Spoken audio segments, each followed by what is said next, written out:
This is the Loan Creator YouTube. We hope this video helps. In this video, I will explain how to e-file Form 2290 online. This form is essential for reporting and paying the federal excise tax on heavy highway vehicles. E-filing offers numerous advantages, including faster processing and immediate proof of payment.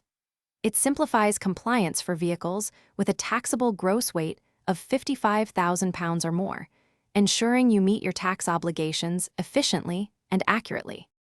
Before you begin e-filing, gather all necessary information to ensure a smooth process.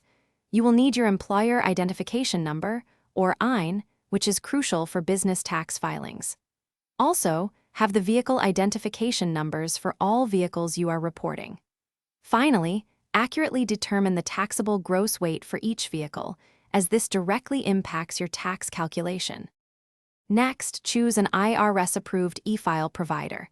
Many options are available. Once selected, you will input all your gathered information, including your EIN, VIN, and vehicle weights, into their system. Double-check every detail for accuracy before proceeding. A thorough review helps prevent errors and ensures your submission is correct, saving you time and potential issues later. After submitting your form, you will select a payment method for the heavy highway vehicle use tax. Options typically include electronic funds withdrawal or credit card. Upon successful payment and filing, you will receive an IRS-stamped Schedule 1. This document is your official proof of payment and is vital for vehicle registration, so keep it safe for your records. Thanks for watching. Consider subscribing if we helped you.